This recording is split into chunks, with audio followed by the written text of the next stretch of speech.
Bienvenidos a un nuevo episodio de Audiología con propósito.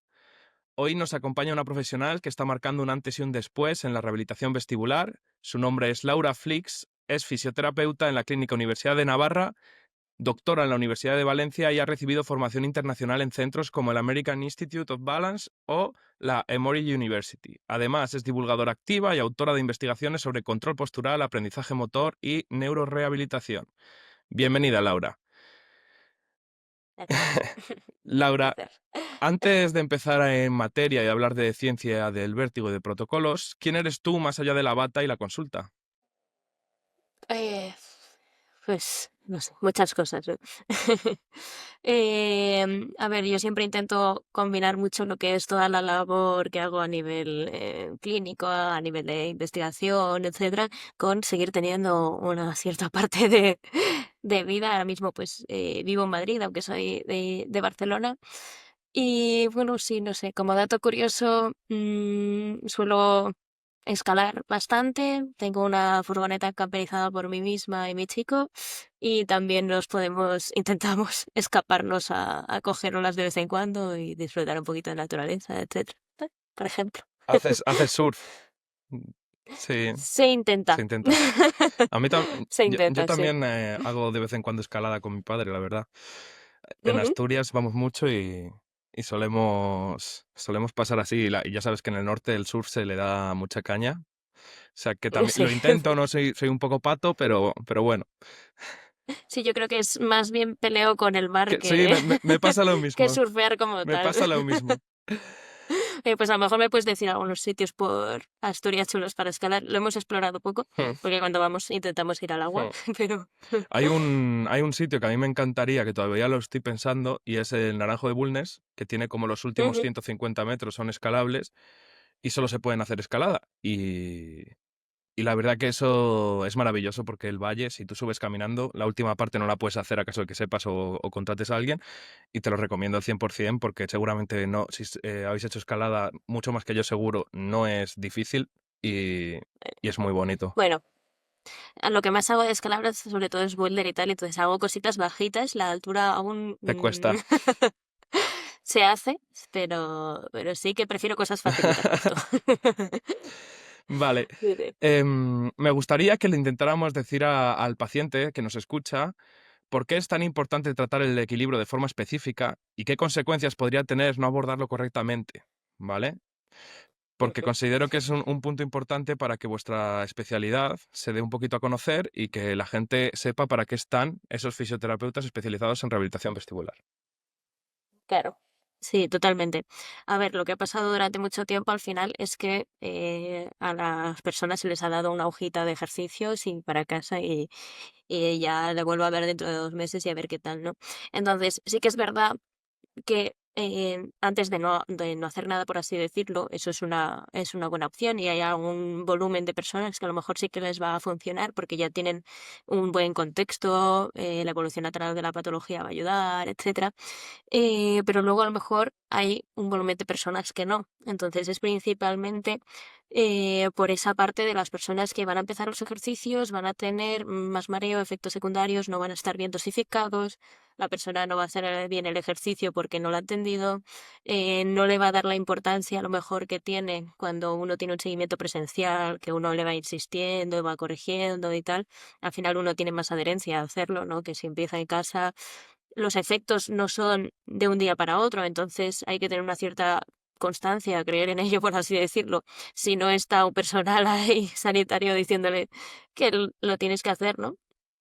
Entonces, yo creo que principalmente por esa parte de intentar individualizar el tratamiento para que haya la menor cantidad de efectos secundarios posibles, para que se trabaje lo que se tiene que trabajar y no sea un trabajo simplemente general, que a algunos será la casualidad de que sí que justo se trabaje lo que se tiene que hacer, pero a lo mejor a otros se les quede corto en ese sentido. Y bueno, al final la adherencia también que tiene al tratamiento, llegar a hacerlo bien, principalmente. Has dicho una cosa que me ha resultado muy curiosa y has dicho los ejercicios en clínica y en casa. Ujú. ¿Qué claves hacen que una rehabilitación híbrida funcione sin perder, como tú bien has dicho, adherencia ni eficacia? Es decir, ¿es importante esa constancia, como tú has mencionado? ¿Es algo que si solo se hace en clínica, pero luego no se sigue haciendo en casa, no es tan eficaz? Em, yo creo que a lo mejor algún paciente he tenido que sí que me ha dicho, mira, no hago los ejercicios y aún así ha ido bien. También depende con la frecuencia con la que veas a la persona en consulta y el nivel de alteración, de síntomas que tenga de forma inicial, ¿no?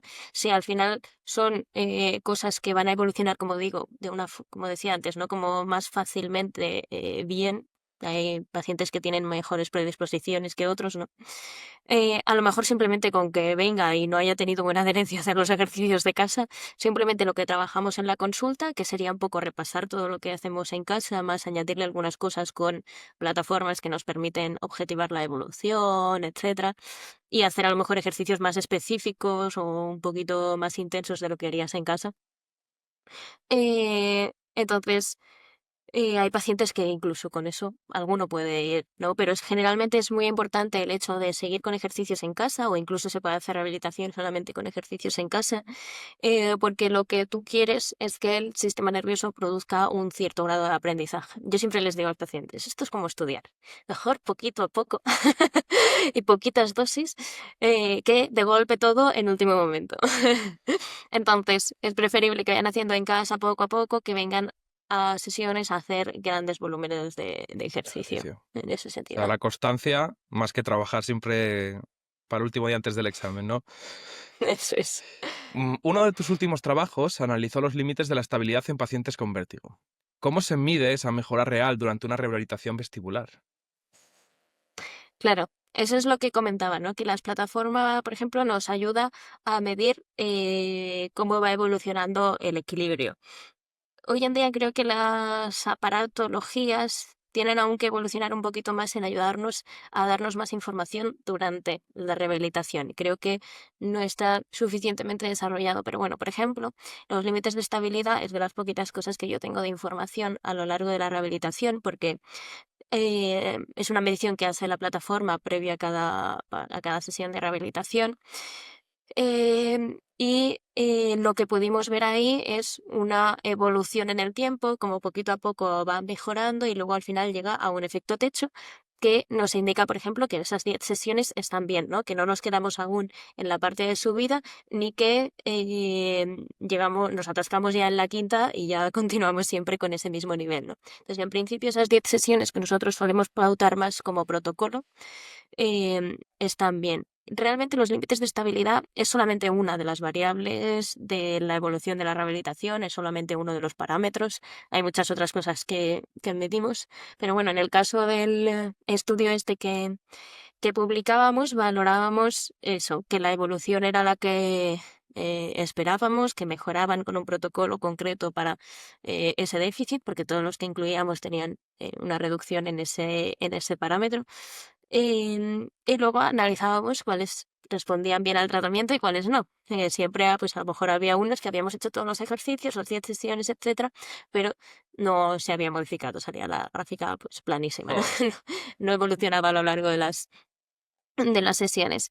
Entonces, eso, por ejemplo, nos dio paso a algo que es bastante interesante, que era ver qué diferencias había entre un grupo y otro. Pues unos a lo mejor tenían un diagnóstico médico respecto a lo otro, unos eran mayores o los otros más jóvenes, ¿no? Entonces, viendo qué parámetros podían predecir más si ibas a responder o no al tratamiento, realmente había alguna tendencia a esto con la edad, alguna tendencia al diagnóstico, pero no eran cosas muy claras. Lo que sí que estaba más claro eran los límites de estabilidad iniciales que tenías. Entonces ya con esa valoración funcional que tú haces del inicio, si tiene X número para arriba, ya sabes que va a ir bien con ese protocolo, tienes una seguridad bastante alta, además salieron puntos de corte bastante interesantes. Pero de ese número para abajo, pues serían bastante números de que a pesar de que hicieras los ejercicios, no evolucionaras, ¿no? Entonces, bueno, eso es lo que poco a poco vamos desengranando y realmente nos da mucho valor de parametrizar tanto las Claro, cosas. y luego supongo que con eso luego adaptáis los protocolos y sabéis más o menos cómo hacerlo, ¿verdad? Claro, claro, ahora la idea sería, vale, ¿qué hacemos con los que salen por debajo de este Exactamente. número? Pero eso también es ver, ¿no? Pues ahora en poco es el Congreso Nacional de Otorrinolaringología, y entonces pues ahí, por ejemplo, vamos a mandar un póster de unos datos que luego, pues en función del feedback de ese congreso, luego también se valora la publicación en revista, ¿vale? Vale. Entonces son datos que de momento no están en ningún lado. Pero bueno, que la cosa es que a lo mejor el equilibrio de estas personas es diferente en otros parámetros también, no solamente a nivel de los límites de estabilidad. Mm, Entonces ya ves como otro perfil completamente de, distinto. sí, completamente distinto de equilibrio. Hemos hablado, ¿no?, de cómo saber si un paciente responde bien a un tratamiento. Entiendo que los límites de estabilidad no solo es el único parámetro que existe para hacer esa clasificación. ¿Qué señales os Ya. permiten a vosotros clasificar o cribar este tipo de pacientes para saber si necesita un tratamiento vestibular o necesita otro? Ujú. Claro, bueno, ahí hay muchas cosas, ¿no? Para empezar, primero tiene que pasar por la valoración médica, el proceso de diagnóstico como tal. Según la patología, es, hay predisposición, ¿no?, a que se pueda ser tratada por ejercicio terapéutico, que es lo que hacemos principalmente, o que hacemos alguna otra cosilla más, pero em, o o no, a lo mejor necesita algún tratamiento farmacológico, necesita lo que sea, ¿no? Alguna cirugía, etcétera. Entonces, cuando sí que se valora que probablemente ese perfil de patología, ese perfil de síntomas, sí que vayan a mejorar con ejercicio terapéutico, entonces yo hago proceso de valoración en el cual pasamos cuestionarios autoadministrados por el paciente que nos, bueno, aparte de yo hablar con ellos y ver el caso, etcétera, pero que nos dan información más objetiva estos cuestionarios de cuáles son los síntomas, qué intensidad, te dejan graduarlos dentro de un espectro. Hablamos de síntomas de la intensidad de mareo, de cómo el mareo dificulta las actividades también del día a día, o la seguridad que tienen estos pacientes en el equilibrio, si se mueven mucho, se mueven poco, también paso cuestionarios de actividad, em, etcétera, y luego pasamos a toda la parte del equilibrio, ¿no? Es un poco intentar los síntomas del paciente, que al final, para saber si el paciente ha mejorado o no ha mejorado, lo principal es preguntarle y decir, pues sí, me noto mejor o no me noto mejor. Lo podríamos dejar simplificado en eso, ¿no?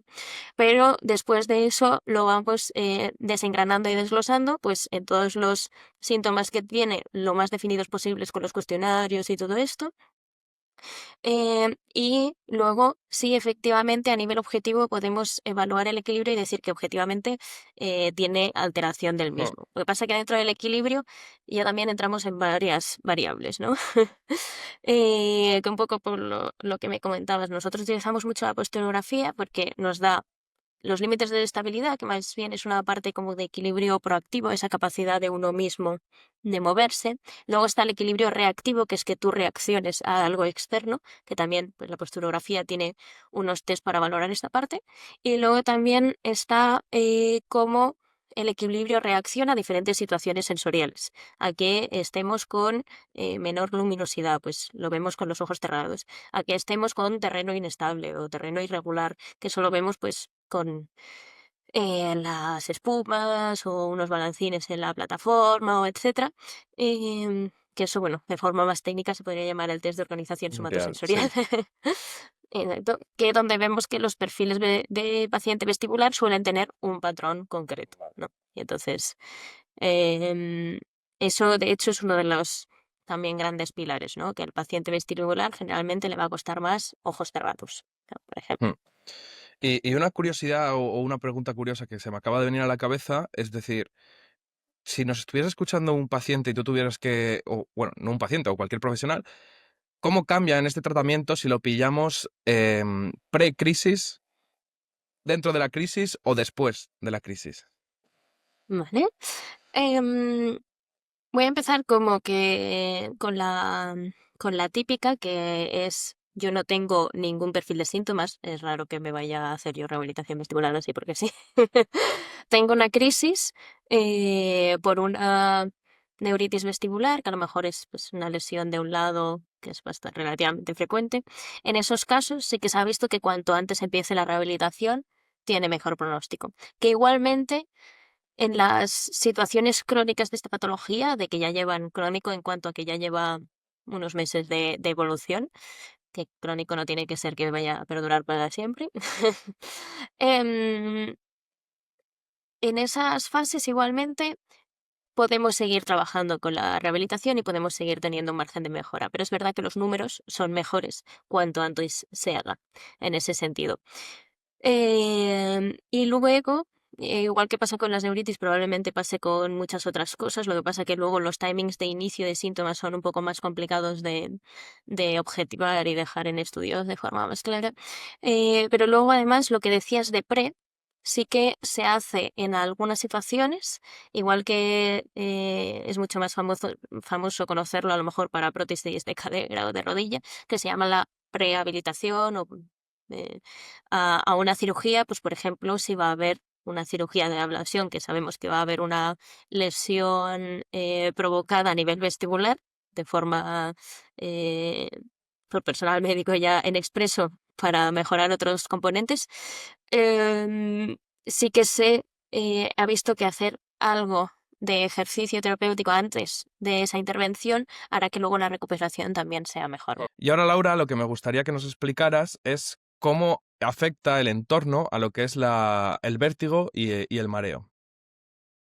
Em, claro, bueno, al fin y al cabo yo tengo un montón de pacientes que me dicen, me he notado mejor, me he notado peor y no sé por qué, o tú tienes que ir un poco desglosando que hay muchos factores al final que pueden ir influyendo incluso en la fluctuación de los síntomas a lo largo de los días.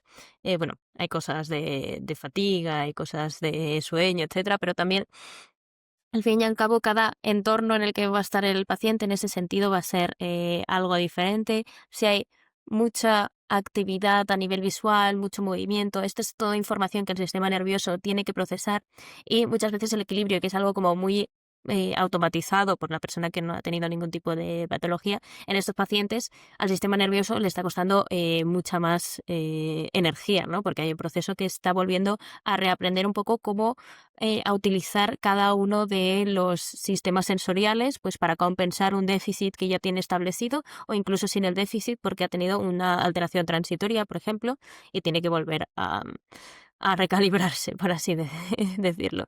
Entonces, el sistema nervioso está todo el rato haciendo lo que se llama la reponderación somatosensorial, que es utilizar más un perfil de sistema para ubicarse respecto a otro. Es decir, siempre va buscando un punto de lo que está quieto para, en función de ese punto, calcular el resto de variables. Un poco como cuando uno está en un tren, hay otro tren, hay un momento que uno de los dos trenes empieza a moverse y hay un punto que uno no sabe si se está moviendo uno, se está moviendo el otro tren, ¿no? Que nos puede llegar a pasar Eso como es. a todos, que no sabemos si nos estamos moviendo. Entonces, ahí depende un poco, por ejemplo, si el sistema nervioso pone de punto de referencia algo visual que se está moviendo, a lo mejor se cree que él mismo se está moviendo, ¿no? Pero, en cambio, lo ponemos a nivel interno, a nivel de sensaciones de las piernas, toda esa parte más somatosensorial, sensibilidad a las plantas de los pies, sensibilidad al sistema vestibular, y ahí ponemos el punto de referencia más en nosotros y ya sabemos que estamos más quietos, ¿no? Entonces, en función de una situación u otra, hay que ir recalibrando. Si nos ponemos a andar sobre una cuerda floja, generalmente el estímulo de las piernas no va a ser muy fiable y el punto de estático de referencia, pues es lo típico de mira un punto lejano para ahí mantenerte mejor, ¿no? Hmm. Entonces, con ese punto más visual, y es algo que tiene que cambiar de forma natural y en función del contexto utilizamos más un tipo de información, utilizamos más la otra y vamos cambiando. Entonces, el sistema nervioso tiene que volver a aprender en qué momentos tiene que hacer ese recambio y obviamente le va a costar más cuando más información vestibular vaya a necesitar o más información vestibular utilizaba antes y ahora a lo mejor no la tiene o no le es tan fiable, ¿no? Dentro de la terapia que vosotros realizáis, también le dais como estos pequeños consejos, ¿no? De que el paciente pueda aprovechar o cambiar de situaciones donde existan menos estímulos.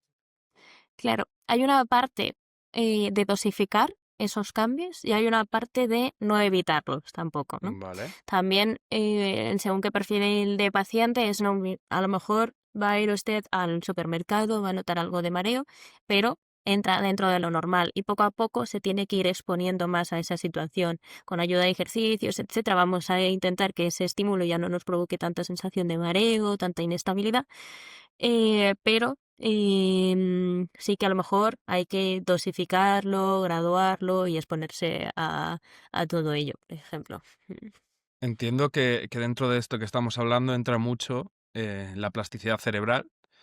¿Cómo influye la plasticidad cerebral en el tratamiento del equilibrio y cómo podemos entrenarla para que se reeduque, por así decirlo? Claro, la plasticidad, bueno, es un término ¿no? al final muy genérico que a nivel fisiológico puede eh, ser muchas cosas, ¿no? Hay muchos cambios en el sistema nervioso que forman parte de lo que sería esa plasticidad neuronal, que queda muy bonito dicho así.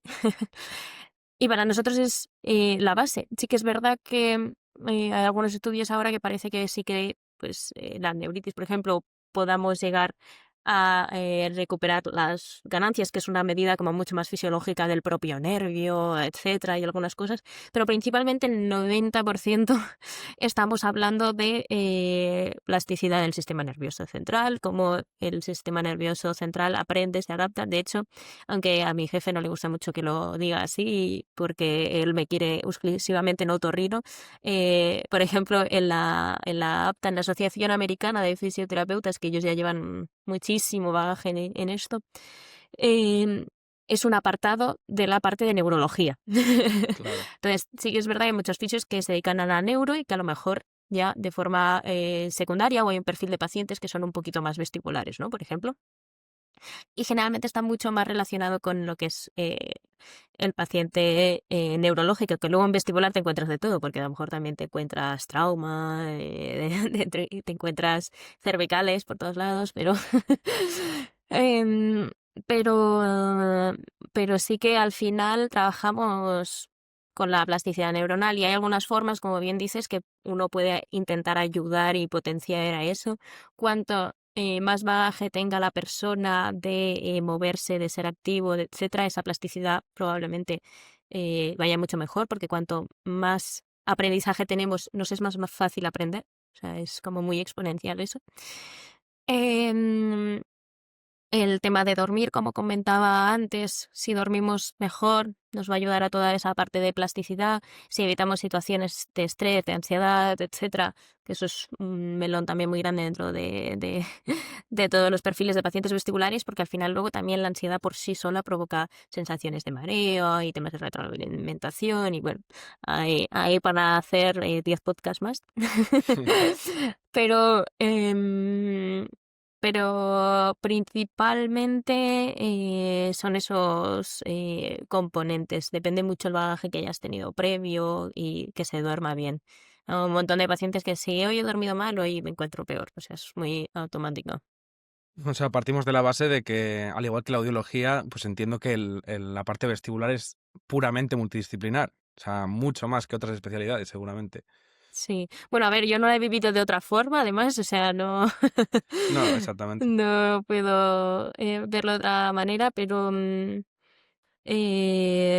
sí, no lo sé, por ejemplo, simplemente con un paciente de enfermedad de Meniere bilateral que hemos tenido, que ha habido parte, pues obviamente, de tratamiento médico, que si gentamicina, que si etcétera, luego pues la pérdida de audición, implantación, implante coclear, cirugía.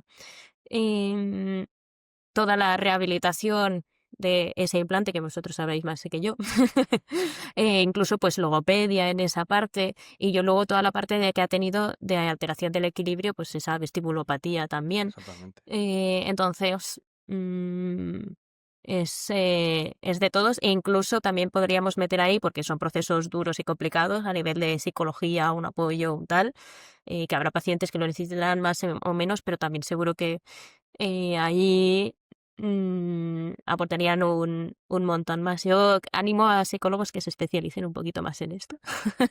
Que yo Es, conozco alguno ya en es, concreto, e- pero es un tema muy, muy interesante y de hecho estoy tramitando a ver si Leonardo Flores puede venir eso, ¿eh? a que nos dé una clase magistral sobre eso. Porque una de las cosas que me estoy A mí la audiología es algo que me apasiona, pero si hay algo que me está apasionando mucho más es saber que no es algo único y exclusivamente del audiólogo, sino de que hay muchísimas más gentes especializadas en la audiología, de lo cual ni te podrías llegar a imaginar las cosas que existen por ahí que se dedican a estas cosas, ¿eh? O sea, Ya, yo cada vez me voy dando cuenta de que no estamos solos y de que espero que en algún momento se pueda trabajar de una ya. forma mucho más unida y en red. Bueno, y los audiólogos también tenéis como ámbitos de actuación muy amplios, que Hmm. estuve hace poco, un poco por curiosidad, por ver cómo hacían un implante coclear en la clínica, estuve ahí viendo la cirugía y tal, y pues estáis en el proceso, en el quirófano, que como que no se me habría ocurrido hasta que no trabajas donde trabajas, ¿no? Pero Exactamente.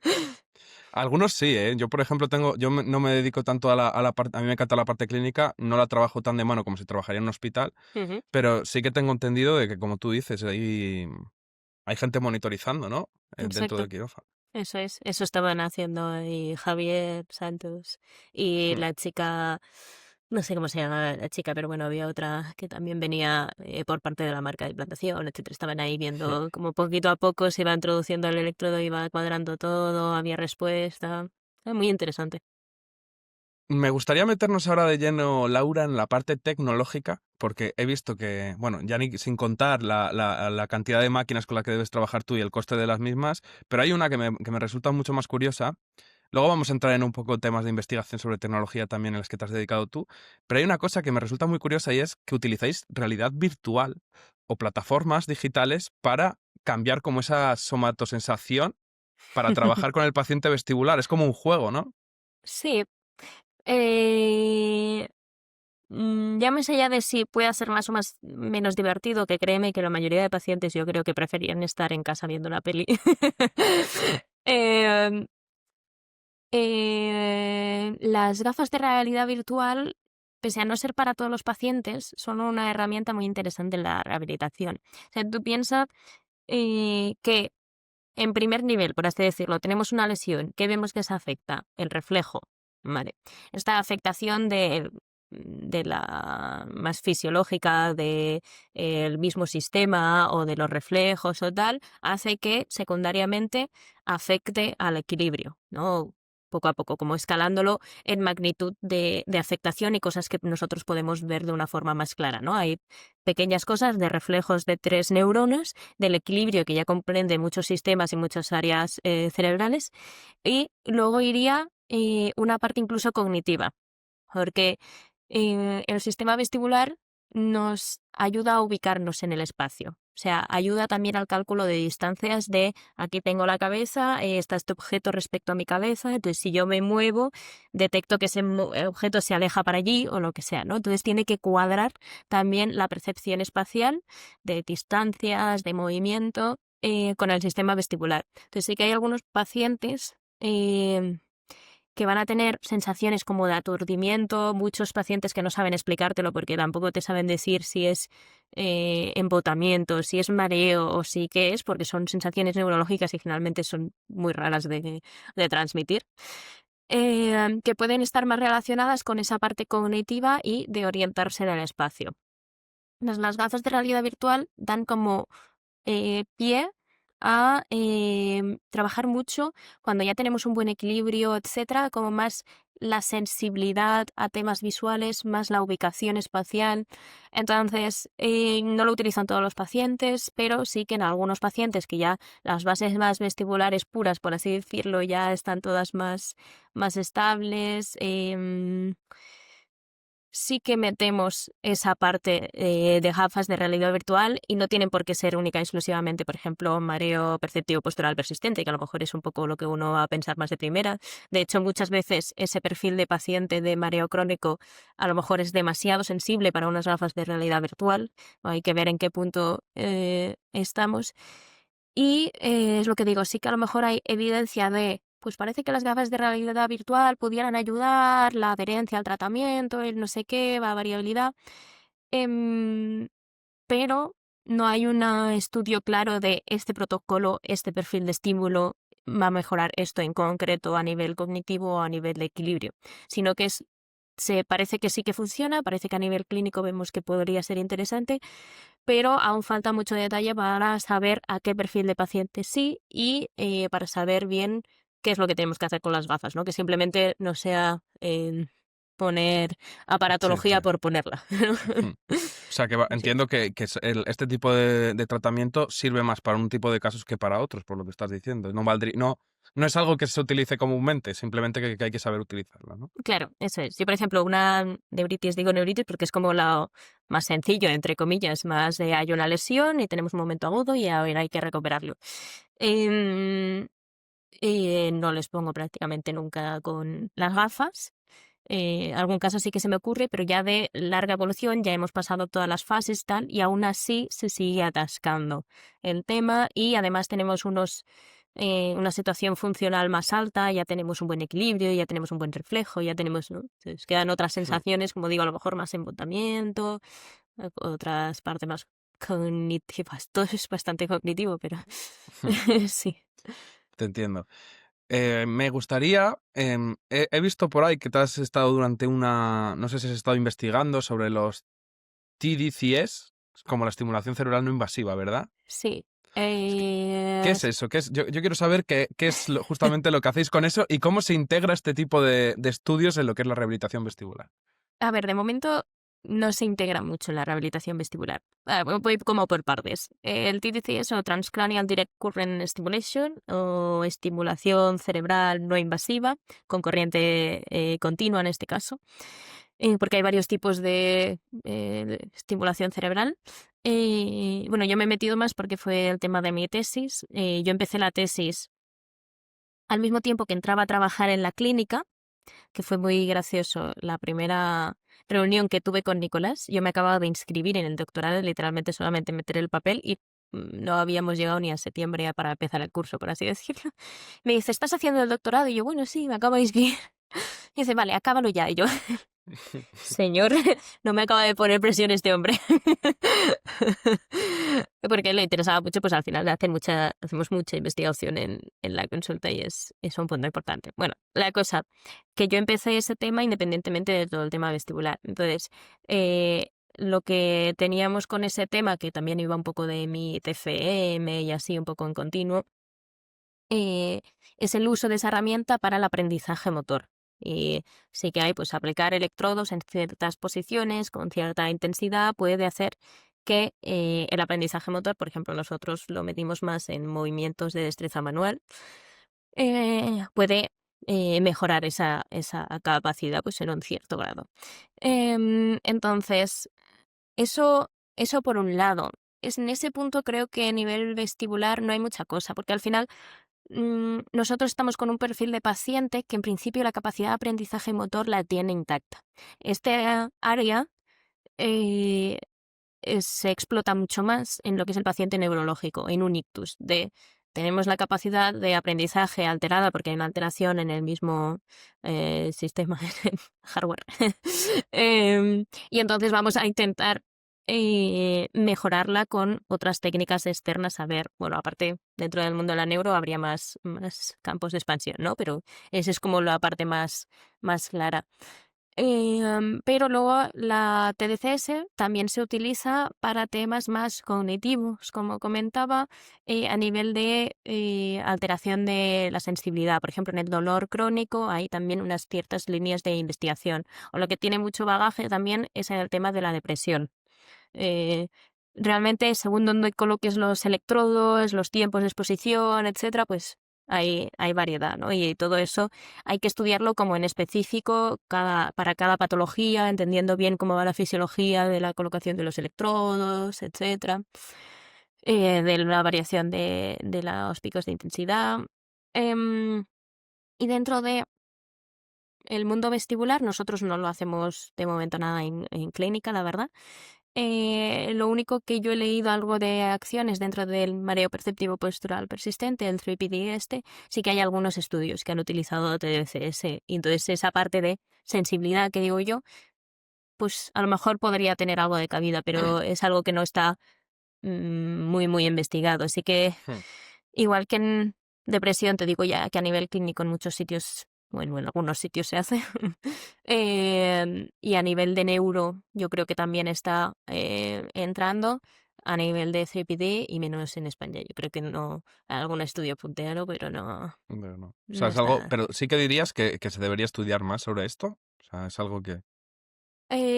Sí, puede tener su interés. Yo, por ejemplo, a mí no me interesa demasiado meterme, porque creo que hay otras cosas, a lo mejor más de bases, Hmm. que me son más interesantes, de más de entender bien esa patología, de más de intentar los tratamientos que ya tenemos, optimizarlos o mejorarlos, o ver a quiénes responden bien, quiénes no, quiénes van a ir con X cosa o con otra. Pero sí que es una línea paralela que me parece interesante. Sí. Hmm. Hay otra cosa que investigando tu perfil he visto que también has estado investigando, que es la electromiografía. Entiendo que eso es algo que lo que hace es entender cuándo se activan la musculatura y entiendo que esto tiene mucho que ver con la estabilidad. Si nos Ujú. puedes dar luz sobre este tipo de técnicas. Lo has investigado bien, ¿eh? A ver, la electromiografía va a medir la actividad eléctrica del músculo. A veces se utiliza a nivel diagnóstico simplemente, neuropatías, etcétera.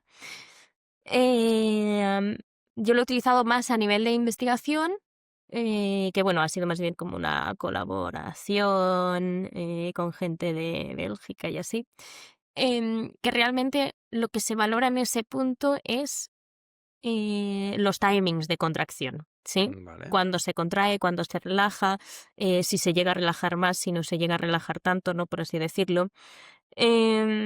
Entonces, en ese punto de investigación, a nivel de analizar el movimiento biomecánico, es interesante para ver la actividad del músculo. Si, por ejemplo, cuando nos desplazamos para un lado o para otro, tenemos, por ejemplo, los límites de estabilidad muy amplios, es porque podemos hacer buena contracción entre uno se activa, el otro se relaja y vemos que se coordinan bien. En cambio, a lo mejor, por ejemplo, si tenemos los límites de estabilidad muy, muy reducidos, a lo mejor tenemos más contracción simultánea de ambos y no se están coordinando correctamente. Que a lo mejor es una, ver si es causa o consecuencia, ¿no? Pero a lo mejor ya aprendes un poco a analizar más ese perfil de movimiento, cómo se está produciendo, cuáles están siendo los tiempos de primero pasa una cosa, luego pasa la otra, para entenderlo mejor y a partir de ahí pues poder intentar tener tus teorías, porque esto es súper de investigación, Hmm. de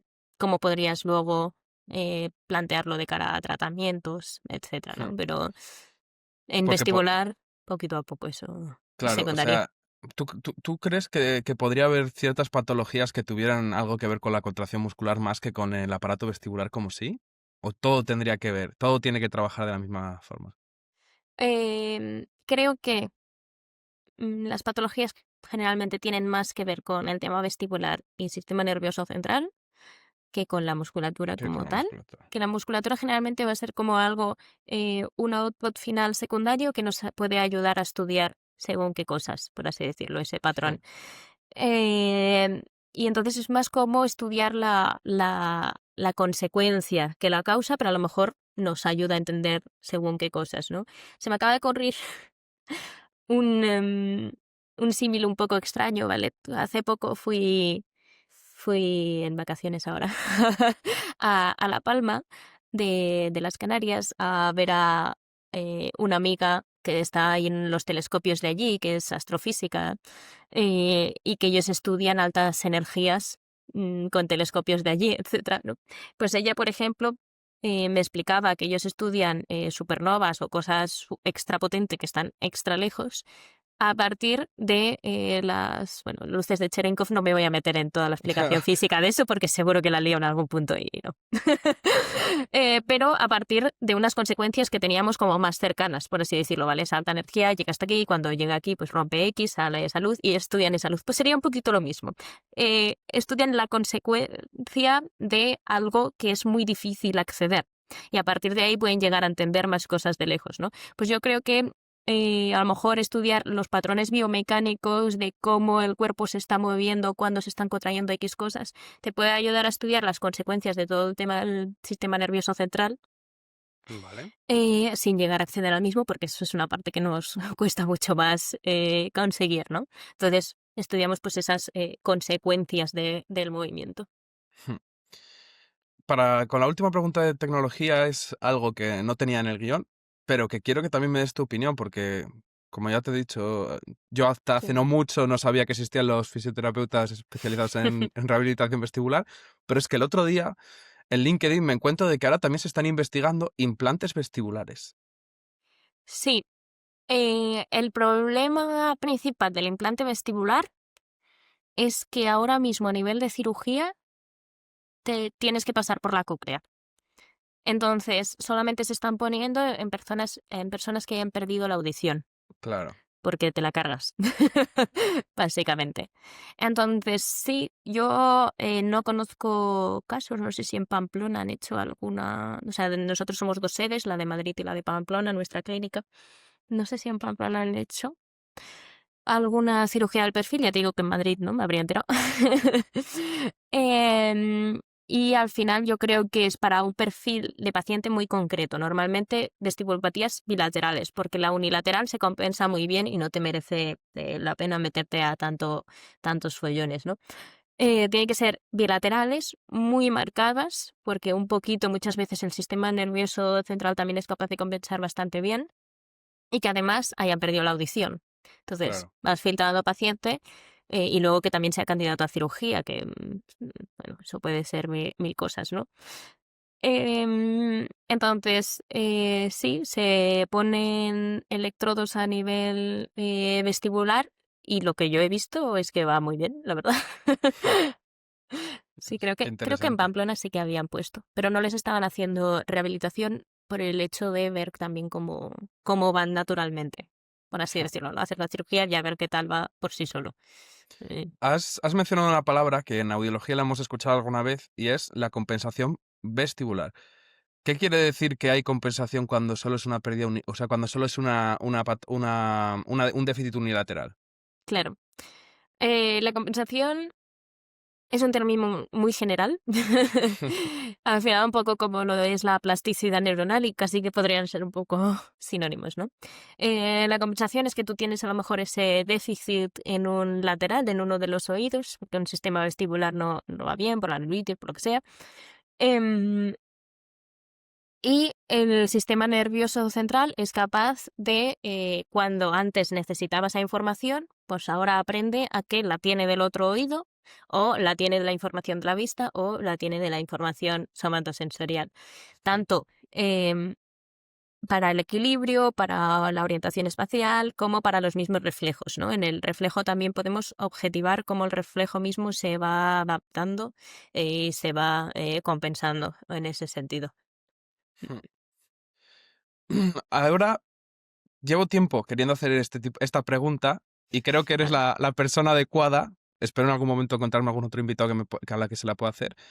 Sabemos que las patologías vestibulares pues son como un poco más difíciles que otro tipo de patologías, es decir, no se tienen tan claro lo cual puede ser el diagnóstico y demás. Me gustaría que tú nos dijeras si has encontrado algún caso que te haya marcado o que consideres que haya cambiado tu forma de ver tu profesión. Es decir, algún caso muy complejo que hayas dicho, joder.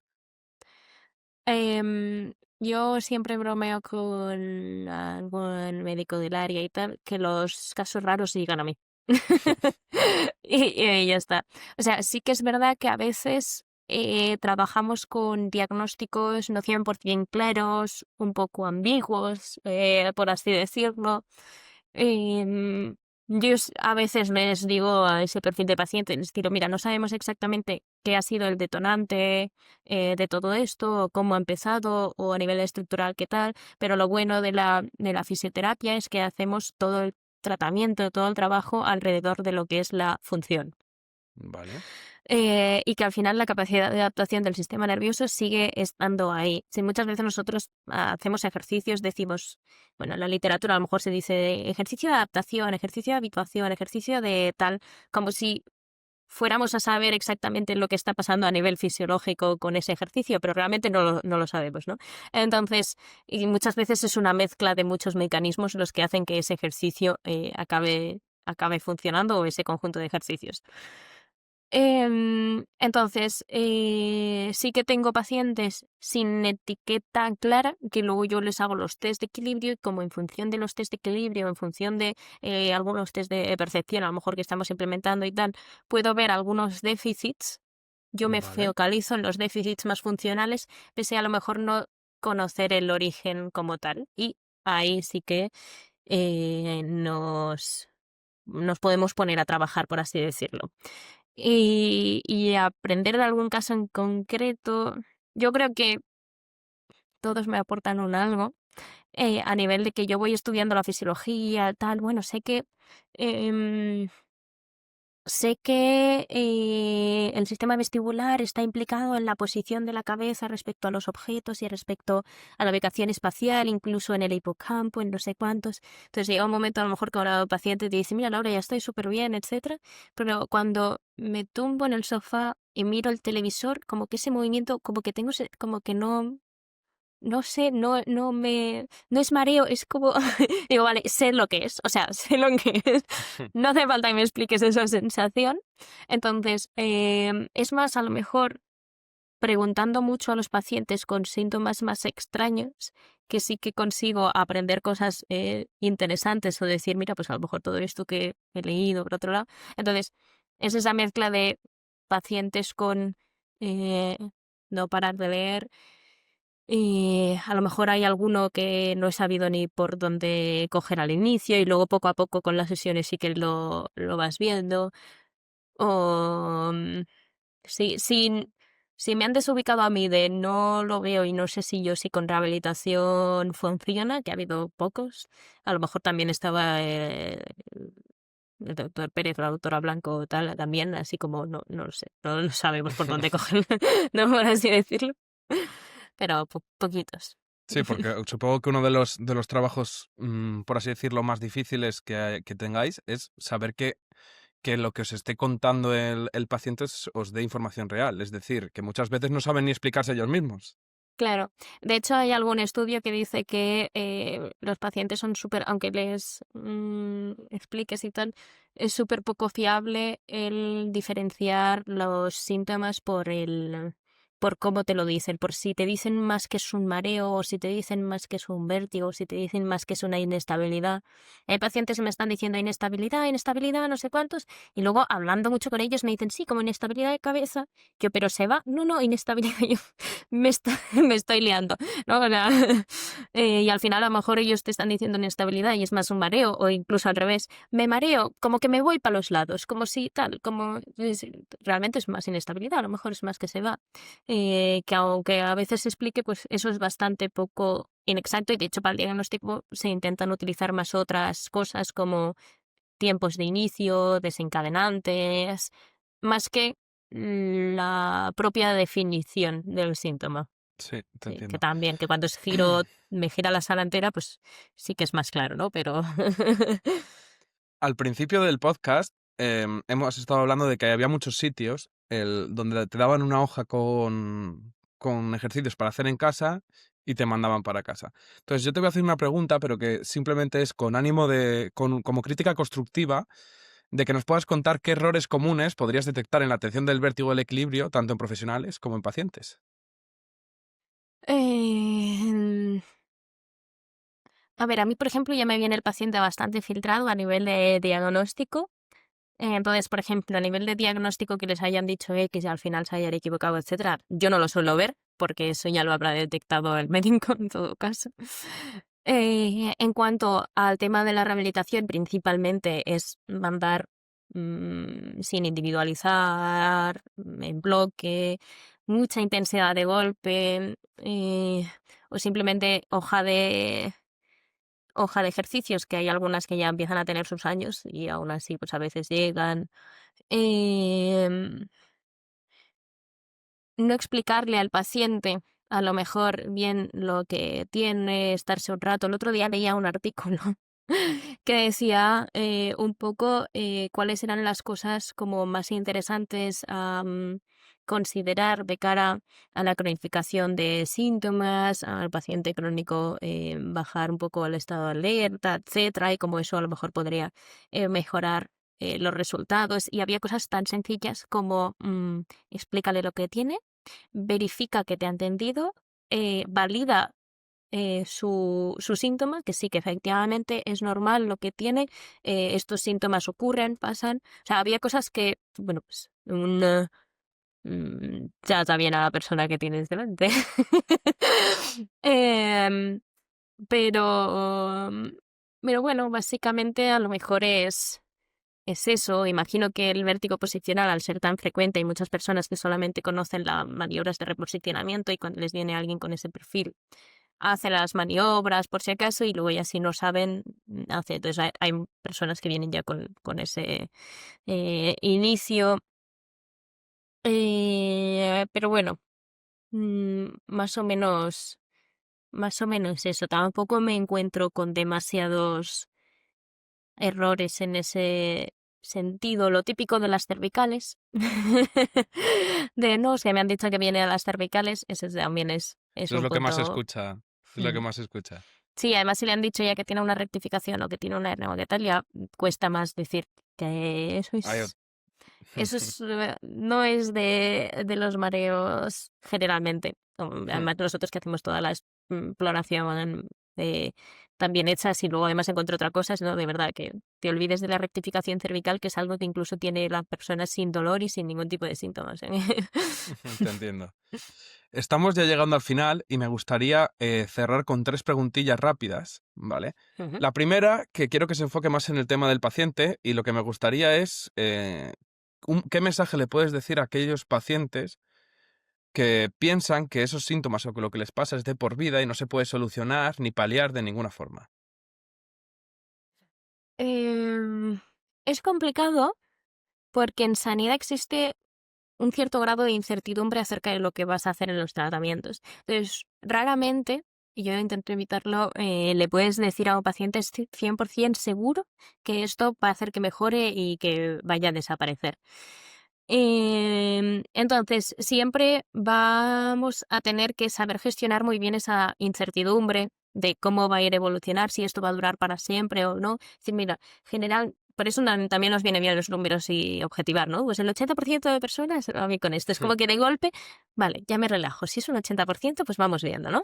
Y nosotros hacemos la rehabilitación, dejamos un tiempo de un mes, dos, y luego los volvemos a ver. Entonces, miren, de momento nos vamos a focalizar hasta ese mes, dos, y ahí cuando revaloremos, ya valoraremos si hay que hacer alguna otra cosa, si no.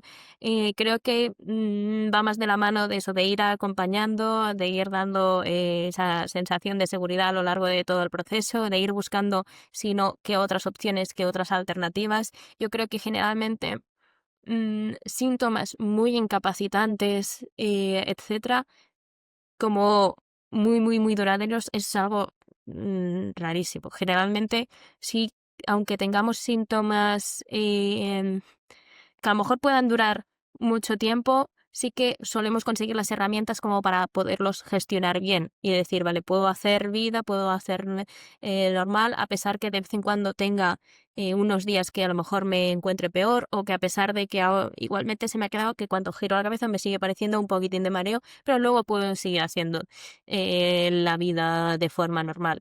Entonces, bueno, que si realmente tienen unos síntomas muy, muy incapacitantes, probablemente algo se pueda valorar de hacer, habría que ver el caso, etcétera, ¿no?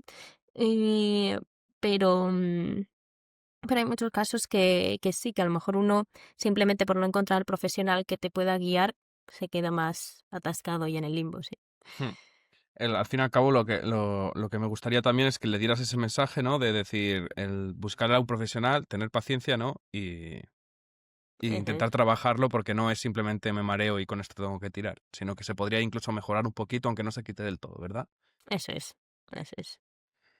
Hay otra pregunta, pero esta va más enfocada a los profesionales. Si hoy tuvieras delante a los nuevos profesionales que quieren dedicarse a la fisioterapia vestibular o al abordaje del vértigo, como los nuevos graduados de audiología general, ¿qué mensaje te gustaría darles? Em, yo creo que esto casi iría para todos los sanitarios, que se mentalicen de que hay que seguir estudiando siempre. De que hay que mantenerse al día, que a lo mejor no vas a saber de todo y habrá pacientes que no sabrás muy bien cómo enfocarlos y llega un punto que hasta coges confianza y eres capaz de saber decir bien el teniendo al paciente delante, no sé exactamente, y esto, como decía antes, a lo mejor tiene un cierto grado de incertidumbre y tal, pero bueno, vamos a probar con esto y si no, ya veremos y probaremos con otra cosa, que es algo que a mí, por ejemplo, me encantó ver al inicio de algunas personas que yo veía hacer consulta y como a modo de referencia, que fueran capaces de decir, pues 100% no lo sé, la verdad, pero bueno, vamos poco a poco, vamos por paso. Entonces, que intenten encontrar la forma de tener un balance entre hacer la clínica, seguir estando al día y tener vida. Y que es normal que no todos salga bien ni todo se sepa. Eso está muy buena lección. Para terminar, ¿a quién te gustaría que invitáramos a este podcast para seguir aprendiendo y escuchando voces con propósito? A ver, mm, imagino, no sé si a Javier Santos, que hemos comentado antes, lo Le habréis escribí, traído, se lo habéis comentado. le he escrito, pero no me ha contestado todavía. No sé si está de vacaciones o... Sí, estaba, eh, ahora no sé si enlazaba con bajas de paternidad o cosas o tal, la verdad que a veces me pierdo un poco, pero sí, estaba ocupado en ese sentido, así que normal. Pero bueno, si él ya lo tenéis en lista y también es más inaccesible, os diría a lo mejor de fisioterapia. Mm, hay una chica que se llama Lucía, que es fisio más neurológico en la Ruber, que ella ve pacientes también con síntomas de mareo, etcétera, de mareos más crónicos, que se lo envían más desde ese punto de vista de la neurología, pero que a veces tiene como un punto común con nuestra parte de vestibular, porque también ve mareo, también ve inestabilidad y ve muchos pacientes de estos que decíamos de vértigo, mareo perceptivo postural persistente, de estos mareos de larga evolución, y tiene un punto de vista bastante diferente al mío en el sentido de que es mucho más focalizado desde el ámbito de la neurología, donde ella tiene mucho más bagaje. Y entonces yo creo que es como interesante ver los diferentes puntos de Ya, ya. enfoque. Sí, puede estar bien. Creo que a Lucía también la vi en la SERF, Ah, sí, en sí, la Quirón. también hizo ella una exposición en la SERP, sí. Sí, pues lo tendré en cuenta porque la verdad que me ha gustado mucho este podcast porque es algo que se tiene como desconocido y considero que así podemos llegar a esos rincones del mundo sanitario que están un poco más olvidados, por así decirlo, y que la gente poco conoce y sobre todo para el paciente, para que sepa que tiene realmente un profesional que le pueda ayudar de verdad, justo y exclusivamente para este tipo de cosas que hay mucha gente que piensa que no tiene solución y que se tiene que vivir con eso toda la vida. Claro, De hecho, total. Yo me yo animo a tuve todo una, lo que sea divulgación porque es que se conoce poco. es que yo tuve un paciente que, antes de terminar, que tenía enfermedad de Menier y que el tío se lo pasaba pipa porque decía, yo ya llevo tantos años con enfermedad de Menier, y era una persona que vivía en un pueblo y decía, yo me voy a la huerta y sé que en algún momento me va a tocar tirarme cuerpo a tierra. Y te lo decía tan normal y decía que me va a Imagino. tocar tirarme al suelo y quedarme ahí tumbado un rato mirando a las nubes o lo que sea hasta que me recompongo. Y Eso es digo, lo espectacular de los pacientes. Hay gente que con la misma patología lo lleva tan bien y otros que lo llevan mal, por así decirlo, o que con menos síntomas lo llevan emocionalmente bastante peor o a nivel de función de hacer cosas y de tal, que es una pasada. Sí, yo también tengo algún paciente así con patologías que se las llevan como, sí, bueno, pues esto, ya está, y que digo, madre mía, no sé si tendría yo tanto humor, pero oye, lecciones para todas las cosas, desde luego. eso es así. Muchas gracias, Laura, por aceptar la invitación. Creo que has dado una información súper interesante y espero que pueda ayudar Gracias. a tantos profesionales y pacientes. Nos vemos pronto, porque me va a tocar hacer las prácticas con vosotros. Bien, estupendo. Así que muchas gracias y nos veremos en futuros congresos. Un placer. Adiós. Adiós.